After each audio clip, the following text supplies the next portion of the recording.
ನಮಸ್ಕಾರ, ನಾನು ನಿಮ್ಮ ಭಾಗ್ಯನಾರಾಯಣ ಬೊಗ್ಗವರಪು. ನೀವು ನೋಡ್ತಾ ಇದ್ದೀರಿ ಸುದ್ದಿ ಸರ್ಕಲ್.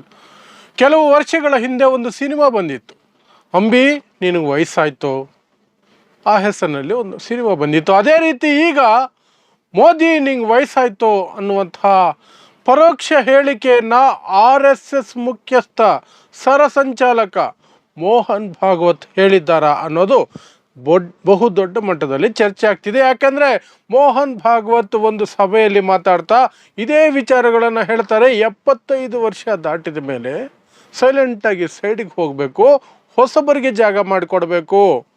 70 वर्ष की साल जब उड़ी जाती है तो उसका अर्थ ये होता है कि अब आपकी आयु हो गई, अब जरा बाजू हमको करना. ಇಂತಹದಕ್ಕೆ ಒಂದು ಉದಾಹರಣೆಯನ್ನು ಕೊಟ್ಟು ಒಂದು ವ್ಯಕ್ತಿಯನ್ನು ಉದ್ಧರಿಸಿ ಹೀಗೆ ಅವರು ಹೇಳಿದ್ರು ಅಂತ ಹೇಳುವ ಮೂಲಕ ಪರೋಕ್ಷವಾಗಿ ನರೇಂದ್ರ ಮೋದಿ ಅವರಿಗೆ ಸೆಪ್ಟೆಂಬರ್ 17ನೇ ತಾರೀಕು 2025ರಂದು ನೀವು ಪಕ್ಕಕ್ಕೆ ಹೋದರೆ ನಿಮಗೆ ಮರ್ಯಾದೆ ಅಂತ ಹೇಳಿದ್ರ. ಅದು ಮೋಹನ್ ಭಾಗವತ್ಗೂ ಅನ್ವಯಿಸುತ್ತಾ? ಯಾಕಂದರೆ ಮೋಹನ್ ಭಾಗವತ್ ಅದೇ ಸೆಪ್ಟೆಂಬರ್ ತಿಂಗಳ 11ನೇ ತಾರೀಕು 17ಕ್ಕೆ ಮೋದಿ ಬರ್ತ್ಡೇ ಆದರೆ ಅದೇ ಸೆಪ್ಟೆಂಬರ್ 11 ಒಂದು ವಾರದ ಮೊದಲೇನೆ ಮೋಹನ್ ಭಾಗವತ್ ಅವ್ರದ್ದು ಸಹ 75 ವರ್ಷ ಆಗುತ್ತೆ. ಹಾಗಾದರೆ ಮೋದಿ ಅವರಿಗೆ ಒಂದು ಪಾಠದ ರೀತಿಯಲ್ಲಿ ಅಥವಾ ಎಕ್ಸಾಂಪಲ್ ರೀತಿಯಲ್ಲಿ ಮೋಹನ್ ಭಾಗವತ್ ಫಸ್ಟು ಎಲ್ಲದರಿಂದ ದೂರ ಸರಿತಾರ, ತಮ್ಮ ಹುದ್ದೆಯಿಂದ ದೂರ ಸರಿತಾರ, ಆ ಮೂಲಕ ಮೋದಿಯನ್ನು ಬಲವಂತ ಮಾಡ್ತಾರೆ. ನಾನೇ ಪಕ್ಕಕ್ಕೆ ಹೋಗಿದ್ದೀನಿ, ನೀವು ಹೋಗಬೇಕು ಅಂತ.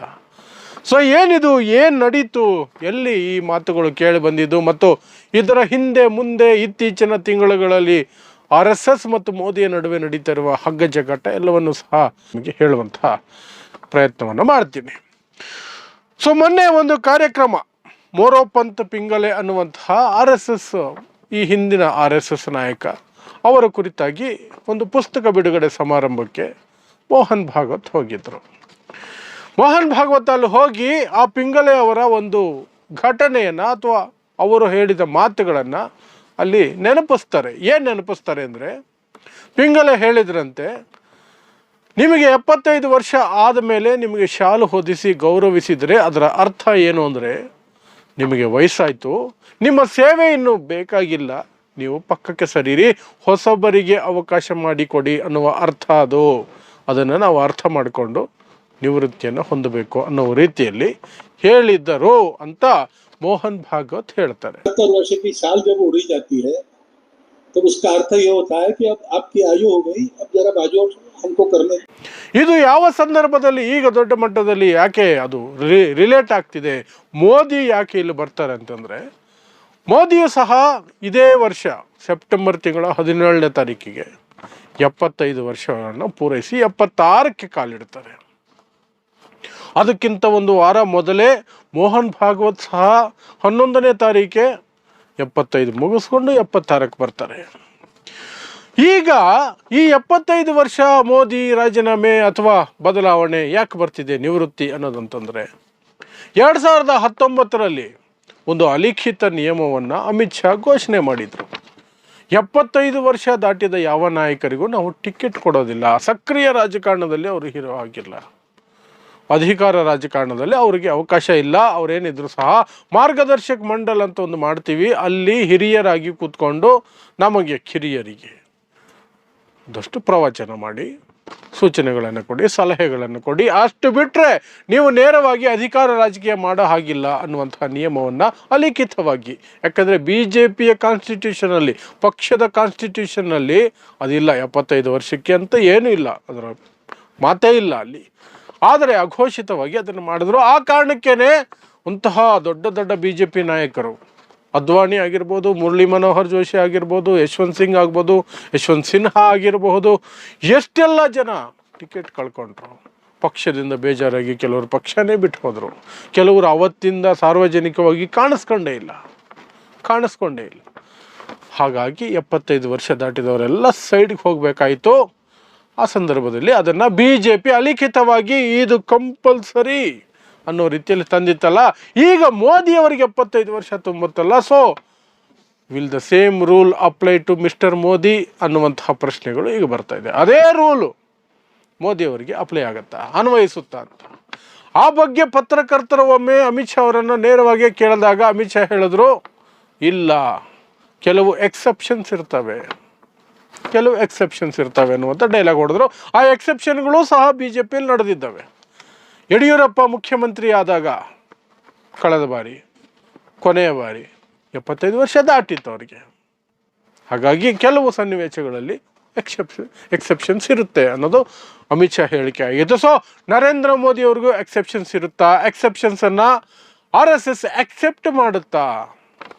ಯಾಕೆ ಅಂದರೆ, ಈಗ RSS ಯಾಕೆ ಅಕ್ಸೆಪ್ಟ್ ಮಾಡೋದಿಲ್ಲ? RSS ಅದು ನರೇಂದ್ರ ಮೋದಿನ ಅಕ್ಸೆಪ್ಟ್ ಮಾಡಲ್ವಾ ಎಕ್ಸೆಪ್ಷನ್ಗೆ? ನರೇಂದ್ರ ಮೋದಿ ಮೇಲೆ ಒಂದು ರೀತಿ ಬಲವಂತವಾಗಿ ಹೇರ್ತಾರ ರೂಲನ್ನು ಅನ್ನೋದಾದರೆ, ಇತ್ತೀಚಿನ ವರ್ಷಗಳಲ್ಲಿ, ಕಳೆದ 5-6 ವರ್ಷಗಳಲ್ಲಿ RSS ಮತ್ತು BJP ನಡುವೆ ಒಂದು ಮುಸುಕಿನ ಗುದ್ದಾಟ ಇದೆ. ಅದಕ್ಕೆ ಕಾರಣನೇ ಈ ಗುಜರಾತ್ ಲಾಬಿನೇ, ಅಮಿತ್ ಶಾ ಮತ್ತು ನರೇಂದ್ರ ಮೋದಿ. ಅವರಿಬ್ಬರು ಸಹ RSSಗೆ ಬೆಲೆ ಕೊಡದೆ, RSS ಮಾತು ಕೇಳದೇನೆ ನಾವು ಪಕ್ಷ ನಡೆಸ್ತೀವಿ. ಪಕ್ಷನೇ ಬೇರೆ, RSS ಸಂಘಟನೆನೇ ಬೇರೆ. ಅದು ಸಂಘಟನೆ ಕೆಲಸ ಮಾಡಲಿ, ನಾವು ಅಧಿಕಾರವನ್ನು ನಡೆಸ್ತೀವಿ, ಅದರಲ್ಲಿ ಅವರು ಮೂಗು ತೋರಿಸೋ ಹಾಗಿಲ್ಲ ಅನ್ನುವ ಮನಸ್ಥಿತಿಗೆ ಬಂದಿದ್ರು. ಅದು 2024ರ ಲೋಕಸಭಾ ಚುನಾವಣೆ ಸಂದರ್ಭದಲ್ಲಿ BJPಯ ರಾಷ್ಟ್ರೀಯ ಅಧ್ಯಕ್ಷ JP ನಡ್ಡಾ ಸಾರ್ವಜನಿಕವಾಗಿ ಹೇಳಿದರು. ಒಂದು ಇಂಟರ್ವ್ಯೂನಲ್ಲಿ ಹೇಳ್ತಾರೆ, RSSನ ಅವಶ್ಯಕತೆ BJPಗಿಲ್ಲ, ಚುನಾವಣೆಯಲ್ಲಿ ನಾವು ಸ್ವತಂತ್ರರು. ಅದನ್ನು ಹೇಳಿದ ಮೇಲೆ RSSಗೆ ಸಿಟ್ಟು ಬಂದಿದ್ದು ನಿಜ. ಯಾವಾಗ ಫಲಿತಾಂಶಗಳು ಬಂದು ನರೇಂದ್ರ ಮೋದಿ ಅವರಿಗೆ ಸ್ಪಷ್ಟ ಬಹುಮತ ಸಿಗಲಿಲ್ವೋ, ಅವರು ಇವರ ಸಪೋರ್ಟ್ ಮೇಲೆ ಈಗ ಸರ್ಕಾರ ನಿಂತಿದೆಯೋ, ಆ ಸಂದರ್ಭದಲ್ಲಿ ಆಗಲೇ ಚುನಾವಣಾ ಫಲಿತಾಂಶಗಳು ಬಂದು 2-3 ತಿಂಗಳಲ್ಲೇ ಇದೇ ಮೋಹನ್ ಭಾಗವತ್ ಒಂದು ಸಭೆಯಲ್ಲಿ, RSSನ ಒಂದು ಸಭೆಯಲ್ಲಿ ಬಹಿರಂಗವಾಗಿ ಆನ್ ವಿಡಿಯೋ ಹೇಳುತ್ತಾರೆ, ಅಹಂಕಾರಗಳು, ದುರಹಂಕಾರಗಳು, ಒಂದು ರೀತಿ ವ್ಯಕ್ತಿ ವೈಭವ, ಇವೆಲ್ಲವೂ ಸಹ ಮನುಷ್ಯನಿಗೆ ಪಾಠ ಕಲಿಸ್ತವೆ ಅಂತ. ಅದರ ಅರ್ಥ ಇಷ್ಟೇನೆ, BJPಗೆ ಬಹುಮತ ಸಿಗಲಿಲ್ಲ. 2014ರಲ್ಲೂ ಸಿಕ್ಕಿತ್ತು, 19ರಲ್ಲೂ ಸಿಕ್ಕಿತ್ತು. BJP ಒಬ್ಬಂಟಿಯಾಗಿ ಸರ್ಕಾರ ರಚನೆ ಮಾಡಿಕೊಂಡು ಸರ್ಕಾರ ನಡೆಸುವಷ್ಟು ಸಂಖ್ಯೆಗಳಿತ್ತು. ಬಟ್ 2024ರಲ್ಲಿ ಆ ಸಂಖ್ಯೆಗಳು ಬರಲಿಲ್ಲ. ಸುಮಾರು 30 ಸೀಟ್ ಶಾರ್ಟೇಜ್ ಆಯಿತು. 30 ಸೀಟು.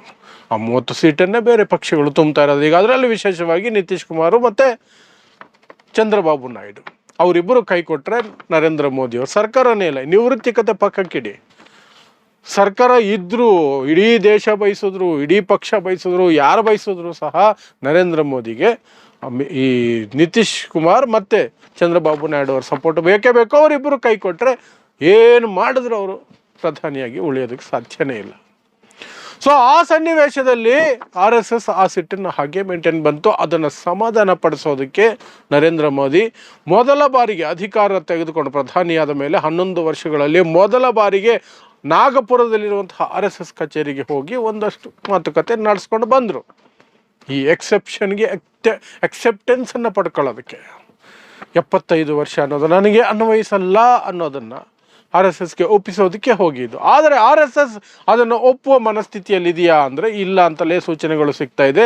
ಅದರ ಭಾಗವಾಗಿಯೇ ಈ ಡೈಲಾಗನ್ನು ನಾವೀಗ ನೋಡಬೇಕಾಗಿರೋದು. 75 ವರ್ಷ ಆಗಿ ನಮಗೆ ಸನ್ಮಾನ ಮಾಡಿದ್ರೆ, ಶಾಲು ಹೊತ್ತಿಸಿದ್ರೆ ನಾವು ಪಕ್ಕಕ್ಕೆ ಸರಿಬೇಕು ಅನ್ನೋದ್ರ ಸೂಚನೆ. ಹೊಸಬರಿಗೆ ಅವಕಾಶ ಮಾಡಿಕೊಡ್ಬೇಕು ಅನ್ನೋದು. RSS ಅಜೆಂಡಾವನ್ನು ಮುಂದುವರಿಸ್ಕೊಂಡು ಹೋಗ್ಬೇಕಂದ್ರೆ BJP ನಿರಂತರವಾಗಿ ಆಡಳಿತದಲ್ಲಿರಬೇಕು. 2019ರ ಚುನಾವಣಾ ಫಲಿತಾಂಶಗಳಿಗೂ 2024ರ ಚುನಾವಣಾ ಫಲಿತಾಂಶಗಳಿಗೂ ತುಂಬ ವ್ಯತ್ಯಾಸ ಇದೆ. 60 ಸೀಟುಗಳನ್ನು ಕಳ್ಕೊಂಡ್ರು BJPಯವರು. 60 ಸೀಟು ಬಹುಮತದಿಂದ ಕೆಳಗಡೆ ಬಂದರು. ಅದೇ ಕಂಟಿನ್ಯೂ ಆದರೆ 2029ರಲ್ಲಿ BJP ಅಧಿಕಾರದಿಂದ ಹೊರಗೋಗುತ್ತೆ. ಆಗೇನು ಮಾಡುವುದು? ಮತ್ತೆ ಅಧಿಕಾರಕ್ಕೆ ಎಷ್ಟು ವರ್ಷ ಕಾಯಬೇಕಾಗುತ್ತೋ ಅನ್ನುವಂತಹ ಭಯ ಇದೆ. ಮೋದಿಯವರನ್ನೇ ಮುಂದುವರಿಸಿದ್ರೆ ಅದಾಗೋ ಸಾಧ್ಯತೆ ಹೆಚ್ಚಿದೆ ಅನ್ನುವಂತಹ ಭಯ ಇದೆ. ಯಾಕೆಂದರೆ ಇಡೀ ದೇಶದಲ್ಲಿ ನಿರುದ್ಯೋಗ, ಬೆಲೆ ಏರಿಕೆ, ಸಿಕ್ಕಾಪಟ್ಟೆ ಟ್ಯಾಕ್ಸು, ಎಲ್ಲ ವಿಚಾರಗಳು ಪ್ಲಸ್ ಮೊನ್ನೆ ಅಮೇರಿಕಾ ಹೇಳಿದ್ದನ್ನೇ ಮಾಡುತ್ತೆ ಮೋದಿ ಸರ್ಕಾರ ಅನ್ನುವಂತಹ ಕೆಟ್ಟ ಹೆಸರು. ಯುದ್ಧ ವಿರಾಮವನ್ನು ಸಹ ಭಾರತಕ್ಕಿಂತ ಮೊದಲೇ ಅಮೇರಿಕಾ ಘೋಷಣೆ ಮಾಡುತ್ತೆ. ಟ್ರಂಪ್ ಓಪನ್ ಆಗಿ ಧಮಕಿ ಹಾಕ್ತಾರೆ, ಆದರೂ ಸುಮ್ಮನೆ ಇರುತ್ತೆ. ವಿದೇಶಾಂಗ ವ್ಯವಹಾರಗಳೆಲ್ಲವೂ ಫೇಲ್ಯೂರ್ ಆಗಿದ್ದಾವೆ, ಸಂಬಂಧಗಳೆಲ್ಲ ಕೆಟ್ಟು ಹೋಗಿದ್ದಾವೆ. ನಾವು ಸಂಕಷ್ಟದಲ್ಲಿದ್ದಾಗ ಯಾವ ದೇಶವೂ ನಮಗೆ ನೇರವಾಗಿ ಬಹಿರಂಗವಾಗಿ ಸಪೋರ್ಟಿಗೆ ಬರಲಿಲ್ಲ. ಇದೆಲ್ಲ ಜನರ ಮನಸ್ಸಲ್ಲಿದೆ. ಅದು ವೋಟಿಂಗಲ್ಲಿ ಕಾಣಿಸುತ್ತೆ. 2024ರಲ್ಲೂ ಹೇಳಿದರು, ಅದು ವೋಟಿಂಗಲ್ಲಿ ಏನೂ ಇಲ್ಲ, ಮೋದಿ ಫೈನ್ ಸೂಪರ್ ಅಪ್ಕಿ ಬಾರ್ 400 ಪಾರ್ ಅಂತ ಕಿರ್ಚಾಡ್ಕೊಂಡು ಓಡಾಡ್ತಿದ್ರು. ಆದರೆ 400ನಲ್ಲಿ ಕರೆಕ್ಟಾಗಿ GST ಎಲ್ಲ ಕಟ್ ಮಾಡಿ 240 ಕೊಟ್ಟರು. ಅದೇ ಭಯ ಈಗ RSSನ ಕಾಡ್ತಾ ಇರೋದು. ಮುಖ ಬದಲಾವಣೆ ಬೇಕೇ ಬೇಕು. ಅದಕ್ಕೆ ಒಳ್ಳೆ ಅವಕಾಶ ಅಂದರೆ 75 ವರ್ಷ ತುಂಬಿದೆ ಅನ್ನುವಂಥ ನೆಪ. ಅದನ್ನು ಬಿಟ್ಟರೆ ಈ ಗುಜರಾತ್ ಲಾಬಿ ಇದೆಯಲ್ಲ, ಅವರು ಬಿಟ್ಕೊಡೋದಿಲ್ಲ ಅಧಿಕಾರ.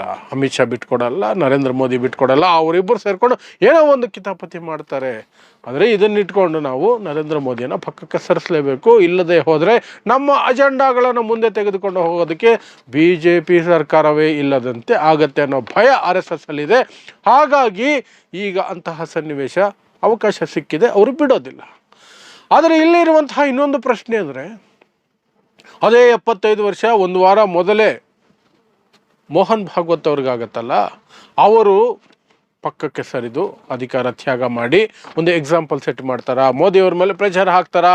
ನಾನೇ ರಾಜೀನಾಮೆ ಕೊಟ್ಟಿದ್ದೀನಿ ಅಥವಾ ನಾನೇ ಪದವನ್ನು ಬಿಟ್ಟುಕೊಟ್ಟಿದ್ದೀನಿ, ನನ್ನ ಸ್ಥಾನವನ್ನು ಬಿಟ್ಟುಕೊಟ್ಟಿದ್ದೀನಿ, 75 ವರ್ಷ ಆಗೋಯ್ತು, ನಾನು ಸೈಡ್ಗೆ ಹೋಗ್ತಾ ಇದ್ದೀನಿ, ನೀವು ಅದನ್ನೇ ಪಾಲಿಸಿ ಅಂತ ಅವ್ರಿಗೆ ಇನ್ನೊಂದು ಪರೋಕ್ಷವಾಗಿ ಒಂದು ಏನು ಮಾಡಲೇಬೇಕಾದ ಅನಿವಾರ್ಯ ಸ್ಥಿತಿಯನ್ನು ತಂದಿಡ್ತಾರೆ RSSಲ್ಲಿ. ಅದನ್ನು ಸಹ ಕಾದು ನೋಡಬೇಕು. ಏನೇ ಇರಲಿ, ಈಗ ಸದ್ಯಕ್ಕೆ ಈ ಡೈಲಾಗು ಬಹಳ ಚರ್ಚೆಯಲ್ಲಿದೆ. 75 ವರ್ಷ ತುಂಬಿದ ಮೇಲೆ ಮೋದಿಯವರು ಇರ್ತಾರ ಇರಲ್ವಾ ಅಧಿಕಾರದಲ್ಲಿ ಅನ್ನುವಂಥದ್ದು. ಮೋದಿಯವರ ಕಡೆಯಿಂದ ನೋಡಿದ್ರೆ ಪ್ರಾಣ ಹೋಗೋವರೆಗೂ ನಾನು ಬಿಟ್ಕೊಡಲ್ಲ ಸೀಟು ಅಂತ. ಯಾಕೆ? ಸೀಟು ಬಿಟ್ಟುಕೊಟ್ಟು ಸರ್ಕಾರ ಬದಲಾದರೆ ಮೋದಿಯವರ ಮೇಲೆ ಬೀಳುವಂತಹ ಕೇಸುಗಳು, ತನಿಖೆಗಳಿದಾವಲ್ಲ, ಪ್ರತಿದಿನಕ್ಕೆ 3 ಕೋಟಿ ಅಲಿಬೇಕಾಗತ್ತೆ. ಅಷ್ಟಿದ್ದಾವೆ, ಅಷ್ಟು ಬರ್ತವೆ, ಅಷ್ಟು ಹೊರಗೆ ಬರ್ತವೆ. ಭ್ರಷ್ಟಾಚಾರದಿಂದ ಹಿಡಿದು ಎಲ್ಲವೂ ಹೊರಗೆ ಬರ್ತವೆ ಸರ್ಕಾರ ಬದಲಾದರೆ. ಆ ಭಯ ಇದೆ. ಸೊ ತಾನು ಅಧಿಕಾರದಲ್ಲಿ ಇರಲೇಬೇಕು, ಇಲ್ಲದೆ ಹೋದರೆ ನಾನು ಸಾಯೋವರೆಗೂ ಜೈಲಲ್ಲಿ ಕೊಳಿಬೇಕಾಗತ್ತೆ ಅನ್ನುವ ಭಯ ಮೋದಿಯವ್ರಿಗಿದೆ. ಹಾಗಾಗಿ ಹೆಚ್ಚೆಂದರೆ ಮ್ಯಾಕ್ಸಿಮಮ್ ಟು ಮ್ಯಾಕ್ಸಿಮಮ್ ಪ್ರಧಾನಿ ಹುದ್ದೆಗೆ ರಾಜೀನಾಮೆ ಕೊಡಲೇಬೇಕು ಅನ್ನುವಂಥ ಸನ್ನಿವೇಶ ಬಂದರೆ ಪ್ರೆಸಿಡೆಂಟಾಗಿ ಕೂತ್ಕೊಂಡ್ಬಿಡ್ತಾರೆ. ಸೇಫ್ ಆಗಿರೋಣ ಇನ್ನೊಂದಷ್ಟು ವರ್ಷ ಅಂತ ಅದನ್ನು ಮಾಡ್ತಾರೆ. ನೋಡೋಣ ಏನೆಲ್ಲ ಬೆಳವಣಿಗೆ ಆಗುತ್ತೆ. ಸೆಪ್ಟೆಂಬರ್ ಏನು ದೂರ ಇಲ್ಲ, ಇನ್ನು 1.5-2 ತಿಂಗಳಲ್ಲಿ ಎಲ್ಲವೂ ಸಹ ಸ್ಪಷ್ಟ ಆಗತ್ತೆ. ನೋಡೋಣ ಏನಾಗತ್ತೆ ಅಂತ. ಸೊ ಇದು ಇವತ್ತಿನ ವಿಶೇಷ ವರದಿ. ಇಂತಹದ್ದೇ ವಿಶೇಷ ವರದಿಗಳಿಗಾಗಿ ನೋಡ್ತಾ ಇರಿ ಸುದ್ದಿ ಸರ್ಕಲ್. ನಾನು ನಿಮ್ಮ ಭಾಗ್ಯನಾರಾಯಣ ಬೊಗವರಪು.